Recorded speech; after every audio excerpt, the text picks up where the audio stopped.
दोस्तों, stock market से पैसा कमाने के लिए सबसे ज़्यादा इम्पोर्टेंट चीज़ होती है सही स्टॉक को सेलेक्ट करना। अगर आप सही स्टॉक पे इन्वेस्ट करते हैं तो गिरते हुए मार्केट से भी पैसा कमा सकते हैं। अगर आप गलत स्टॉक पे इन्वेस्ट करते हैं तो बढ़ते हुए मार्केट पे भी आपको लॉस हो सकता है। इसलिए इस वीडियो में मैं आपको बताऊंगा आप सही स्टॉक कैसे सेलेक्ट कर सकते हैं।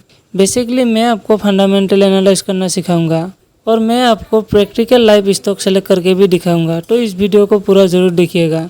वीडियो में आगे बढ़ने से पहले मैं आपको बताना चाहता हूँ, अगर आपको शेयर मार्केट में इन्वेस्ट करना चाहते हैं तो आपके पास एक डीमैट अकाउंट होना चाहिए। अगर आपके पास डीमैट अकाउंट नहीं है तो इस वीडियो के डिस्क्रिप्शन में एंगल ब्रोकिंग का लिंक दिया हुआ है, तो आप उस पर क्लिक करके डीमैट अकाउंट खोल सकते हैं। डिस्क्रिप्शन जरूर चेक कर लीजिएगा।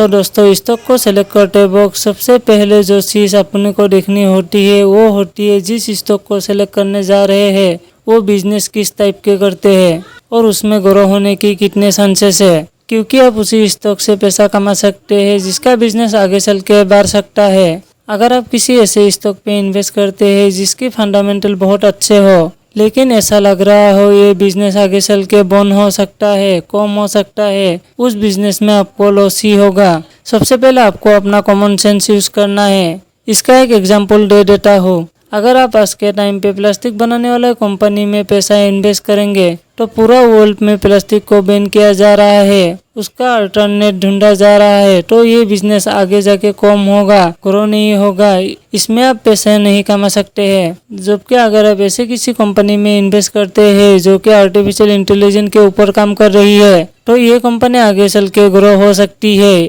यहाँ से पैसा कमाया जा सकता है, क्योंकि ये कंपनी ग्रो होने की बहुत ज़्यादा पॉसिबिलिटी है। शुरुआत में सबसे पहले अपना कॉमन सेंस यूज करना है बिजनेस को सेलेक्ट करते वक्त। तो आपको समझ आ गया है कैसा बिजनेस वाला स्टॉक सेलेक्ट करना है। तो दूसरी चीज जो आपको देखनी होती है वो होती है मार्केट कैपिटलाइजेशन, यानी वो कंपनी कितनी बड़ी है जिसमें आप पैसा इन्वेस्ट करने जा रहा है। आप यहाँ पे 3 कैटेगरी होती है। एक होता है स्मॉल कैप, दूसरा होता है मिड कैप और सबसे बड़ा जो होता है वो होता है लार्ज कैप।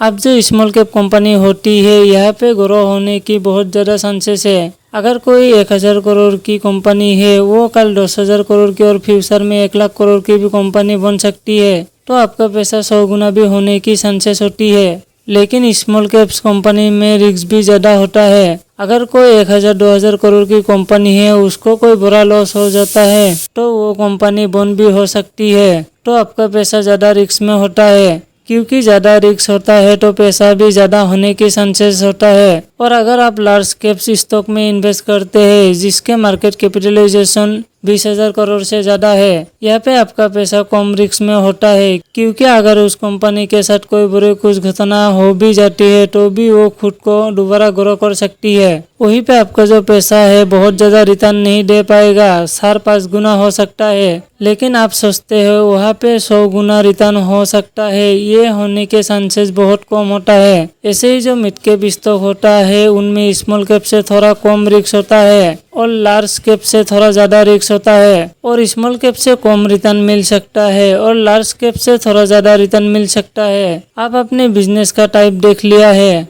और मार्केट कैपिटलाइजेशन देख लिया है। तीसरी चीज जो देखनी होगी उस कंपनी को प्रॉफिट कितना हो रहा है, क्या उसका प्रॉफिट हर साल बढ़ रहा है या टाइम के साथ घट रहा है या फिर मेंटेनेंस है। आपको ये चीज देखना बहुत ज़्यादा ज़रूरी है, क्योंकि अगर कंपनी की प्रॉफिट हर साल बढ़ रहा है इसका मतलब वो है कंपनी ग्रो कर रही है, उसका प्रॉफिट फ्यूचर में भी बढ़ने के चांसेस है और उसका प्रॉफिट फ्यूचर में भी बढ़ेगा, शेयर की प्राइस भी बढ़ेगी जिससे आपको बेनिफिट मिलेगा। लेकिन अगर उस कंपनी के प्रॉफिट हर साल घट रहा है तो इसका मतलब है वो कंपनी अच्छा परफॉर्म नहीं कर रहा है, उसकी परफॉर्मेंस खराब हो रही है। अगर उसकी परफॉर्मेंस खराब होती है तो आपको उसमें इन्वेस्ट नहीं करना चाहिए। और ये चीज पता करने के लिए उस कंपनी के 3-4 साल का प्रॉफिट को कंपेयर करके देख सकते हो और उसका क्वार्टरली रिजल्ट दिखाया जाता है, उसको भी कंपेयर करके आप पता लगा सकते हैं कि वो कंपनी प्रॉफिट कर रही है या फिर लॉस कर रही है। अब जब आपने उस कंपनी के प्रॉफिट देख लिया है तो आपको ये भी देखना होगा उस कंपनी के ऊपर डेट कितना है, यानी कि कर्जा कितना है। कोई ऐसा तो नहीं है वो कंपनी 10,000 करोड़ की है और उसके ऊपर 20,000 करोड़ की कर्जा है, क्योंकि अगर ऐसी वो कंपनी है वहाँ पे रिस्क थोड़ा ज्यादा हो जाता है। तो जनरली आपको ऐसे कंपनी पे पे पैसा इन्वेस्ट करना सही है, जिसका जो डेट है उसकी मार्केट कैपिटलाइजेशन से कम होना सही है, उससे ज्यादा नहीं होना चाहिए। हम आपको ऐसे ही स्टॉक सजेस्ट करते हैं जिनका जो डेट होता है उसकी एनुअल प्रॉफिट या फिर 2-3 साल के प्रॉफिट से रिकवरी किया जा सकता है। अभी तक आपने कंपनी के बहुत सारी इंपॉर्टेंट रिवील देख लिया है, तो आपको उसके कुछ फाइनेंशियल भी देखनी होगी, जैसे कि उसका रिटर्न ऑन इक्विटी।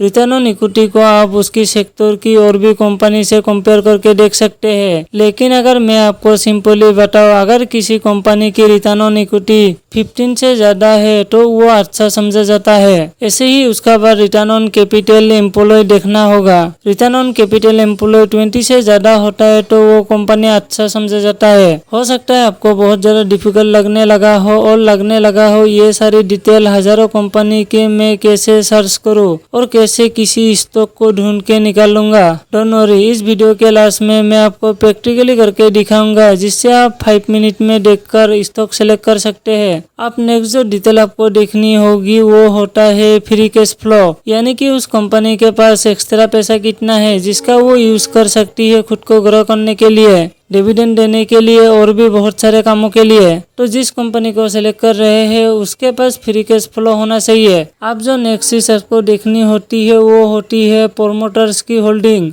प्रोमोटर्स वो होती है जिन्होंने उस कंपनी को बनाया होता है। मेरे अनुसार आपको ऐसे कंपनी को अवॉइड करना चाहिए जहाँ पे प्रोमोटर होल्डिंग 45% से कम हो। तो आप शेयर मार्केट और स्टॉक मार्केट की वीडियो देखने के लिए इसी चैनल को सब्सक्राइब कर सकते हैं। अब जो नेक्स्ट डिटेल देखनी होती है वो होती है प्राइस अर्निंग रेशो। उसको पी रेशो भी कहा जाता है। पी रेशो को जनरली उसी सेक्टर की जो दूसरी कंपनी है जो उनसे कंपेयर करके देखा जाता है। बट अगर सिंपली आपको समझाओ तो प्राइस अर्निंग रेशो जितना कम होता है उतना अच्छा माना जाता है और ये माना जाता है उस कंपनी को ग्रो होने की उतना ज्यादा चांसेस है। लेकिन नेगेटिव में भी नहीं होना चाहिए और बहुत ज्यादा कम भी नहीं होना चाहिए। नेक्स्ट आप उस कंपनी के ईपीएस भी देख सकते हैं, यानी कि अर्निंग पर शेयर। जितना ज्यादा अर्निंग पर शेयर होगा उतना अच्छा माना जाता है। और इसके अलावा बहुत सारे ऐसे डिटेल है जो आप चेक कर सकते हैं। बट अगर आप इतनी भी डिटेल भी देख लेते हैं तो आप एक अच्छा स्टॉक सेलेक्ट कर पाएंगे।